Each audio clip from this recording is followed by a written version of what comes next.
Bom, trilheiros e trilheiras, vamos dar sequência no nosso curso. Nessa aula nós iniciaremos o estudo sobre o pagamento, né? Como eu te falei, nós veremos todas as hipóteses que estão previstas no artigo 156, o pagamento é a primeira delas.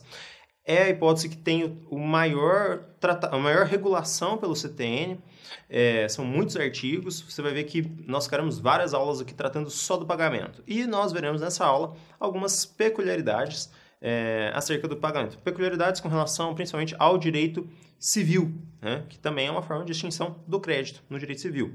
As peculiaridades aqui no direito tributário, portanto.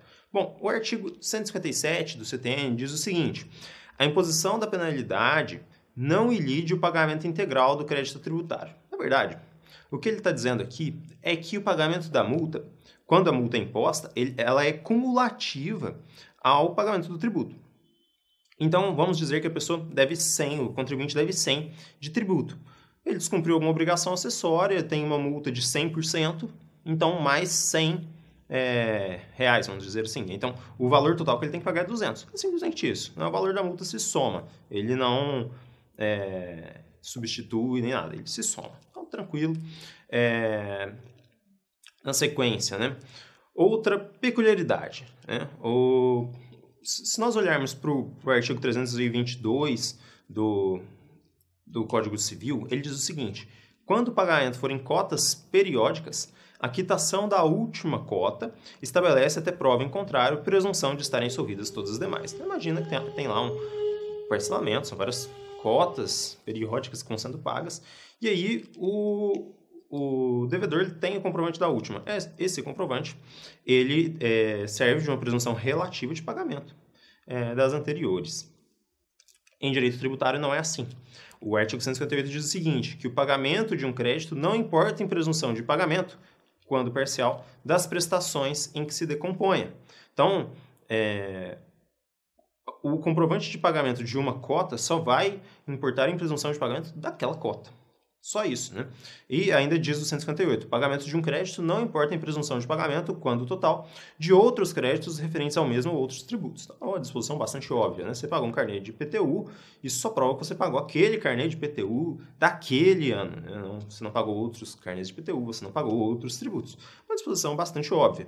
Qual é a consequência disso? A consequência é que o contribuinte ele tem que guardar todos os comprovantes de pagamento de todos os tributos, todos os comprovantes de pagamento de todos os tributos, até que esses tributos atinjam o prazo prescricional. Porque, atingido o prazo prescricional, o fisco já não pode mais ajuizar uma ação de cobrança.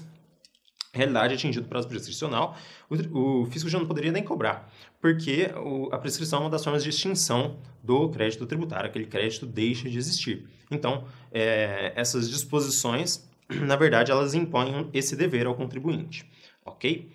Bom, na sequência, sobre o local de pagamento. O artigo 159 diz que quando a legislação tributária não dispuser a respeito, o pagamento é efetuado na repartição competente do domicílio do sujeito passivo. Então, o sujeito passivo é quem tem que procurar o credor, né? O devedor é quem tem que procurar o credor, e, em regra, a legislação tributária é quem estabelece o local de pagamento, mas se não estabelecer, é na repartição competente. Essa disposição, na realidade, também já é meio que letra morta, porque o CTN é muito antigo, hoje em dia se faz tudo pela rede bancária e tal, ninguém vai até a repartição do município para efetuar o pagamento de tributo, isso é muito raro, né? Bom, sobre o prazo para pagamento, o artigo 160 diz o seguinte: quando a legislação tributária não fixar o tempo do pagamento, o vencimento do crédito ocorre até 30 dias da data do vencimento, em que se considera notificado o sujeito passivo do lançamento. Então, o que diz o CTN? Notificado o sujeito passivo, ele terá 30 dias para efetuar o pagamento. Isso se a legislação não estabelecer um outro prazo. Então, em regra, a legislação estabelece o prazo. Se a legislação não estabelecer prazo, 30 dias, contados da notificação do sujeito passivo. Então, essa regra de 30 dias é uma regra subsidiária, só se aplica se não houver uma regra específica, expressa, dizendo qual é o prazo de pagamento.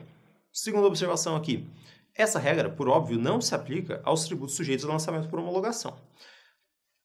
Quais são como assim não se aplica aos tributos sujeitos a lançamento por homologação? Esses tributos sujeitos a lançamento por homologação são aqueles em que o próprio contribuinte ele apura a ocorrência do fato gerador.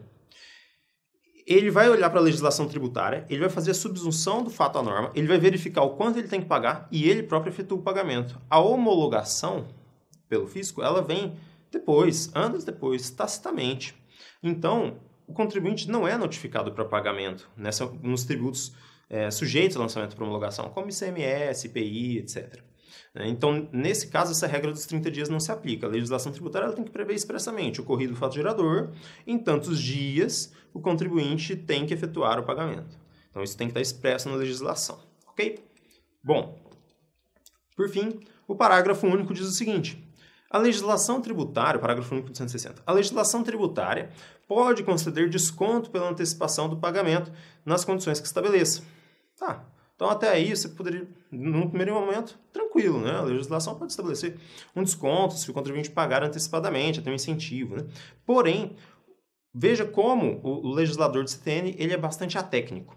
Ele usa o termo legislação tributária. E lá no artigo 96 do CTN ele diz o seguinte: a expressão legislação tributária ela compreende não só as leis, mas também os tratados, as convenções internacionais, os decretos, as normas complementares que versem no todo ou em parte sobre os tributos, as relações jurídicas.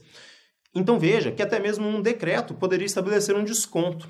Mas o patrimônio público ele é indisponível, o crédito tributário ele também é indisponível.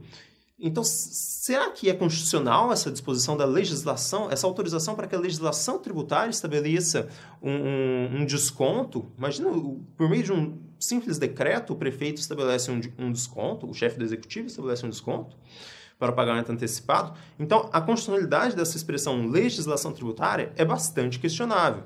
Mas, obviamente, que o contribuinte não vai se insurgir contra isso, afinal de contas, se é um desconto, ele quer, né? Então, essa é a crítica que se faz ao parágrafo único do artigo 160. Pessoal, dessa aula era isso, eu espero vocês na aula que vem.